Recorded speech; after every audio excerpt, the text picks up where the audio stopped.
Hey guys, it's the Budget Epicurean, and today I'm going to show you how to make seitan, which is a vegan meat substitute made from wheat gluten.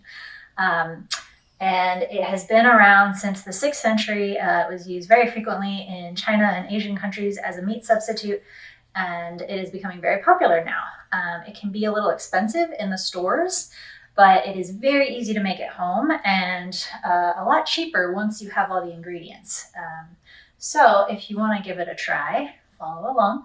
You'll need vital wheat gluten, which can be found at some specialty health food stores, or I just bought mine online. Chickpea flour. I don't know if other types of flours would work here, but you're welcome to give it a try. Let me know in the comments if it works for you.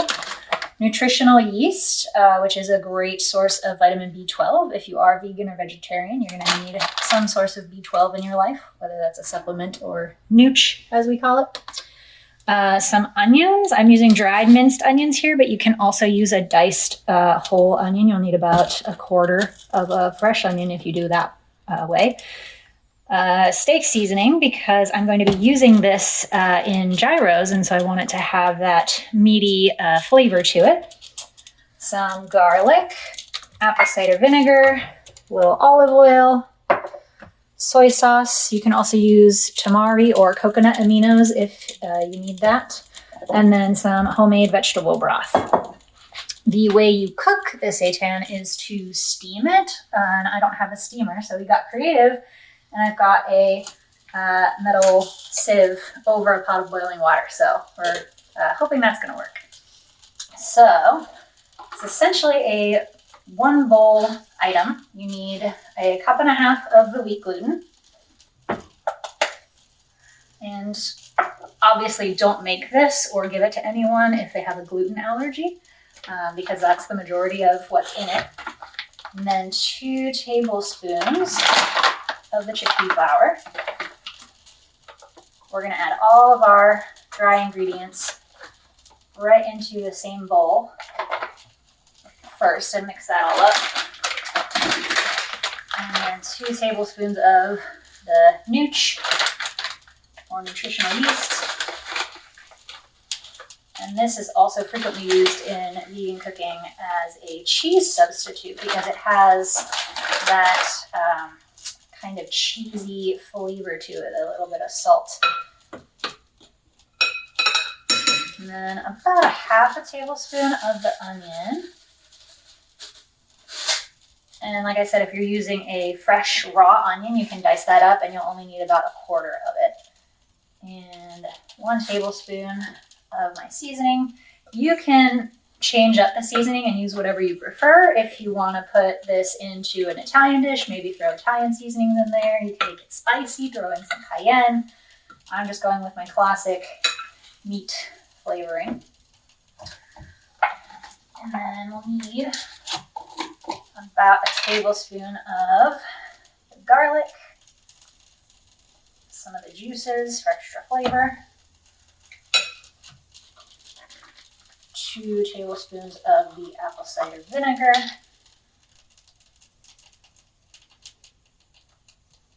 it doesn't have to be super exact. Once you've made it, you can start tailoring it a little bit to your taste. If you want it a little more salty, add extra soy sauce. If you like the tang, add a little more vinegar. If it doesn't stick together as well, throw in a little extra wheat gluten or chickpea flour. And then 1 tablespoon of the olive oil. And so this is some vegetable broth that I made in my Instant Pot. I just save the ends from all the vegetables I use throughout the week. So the skin off of the onions, the ends of the carrots, potato peels, things like that. Throw it all in the Instant Pot together and just cook it on high pressure for about an hour. And you get this lovely vegetable broth, which is very versatile. So you need about 3/4 cup of the broth and then 1/4 cup of the soy sauce to finish her off. It looks pretty good. And like I said, you can use tamari or coconut aminos instead. or a low sodium soy sauce if you want lower sodium. I'm just gonna pour all of that in there.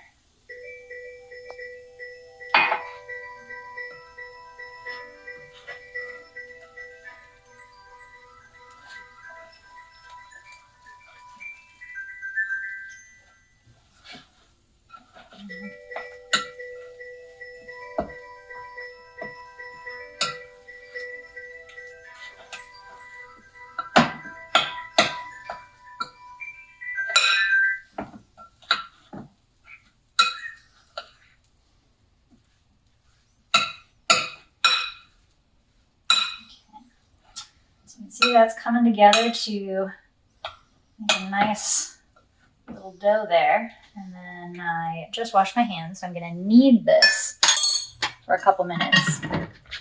And kneading it, it's gonna mix everything together nicely, and also the massaging will help to get all of that nice stringy gluten protein activated in there. Gluten is what makes breads nice and soft and chewy. And so that is essentially what this whole thing is made out of.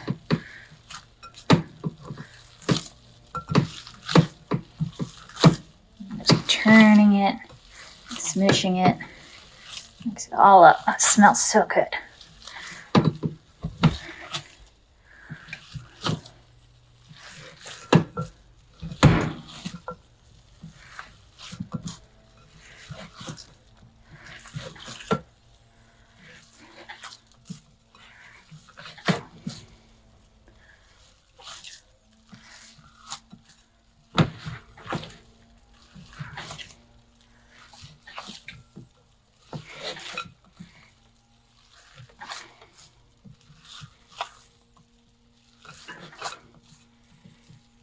Okay, that's looking pretty good there.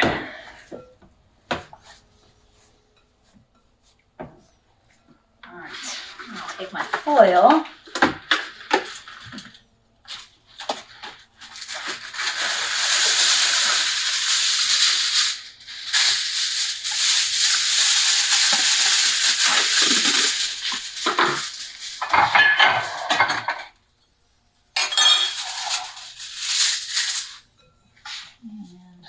Kind of just shape this into a little log, and I'm going to steam it. So you're going to steam cook it for about 30 minutes and flip it at least once to make sure it cooks evenly. So I'm just going to make kind of a little log shape there, and then once it's all done, I'll slice it into slices to use in my gyros or sandwiches or whatever you want to use it for. There.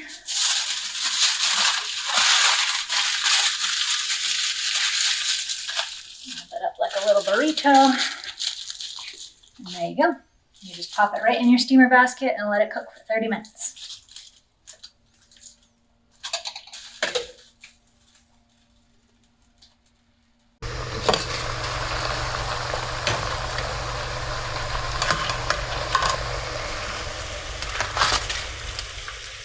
Okay, so we have steamed our seitan for 30 minutes, and we're gonna open it up and see the results.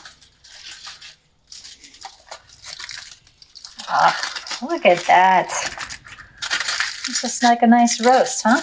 It smells great. It smells very garlicky. I like it. All right, so that is pretty much all there is to it.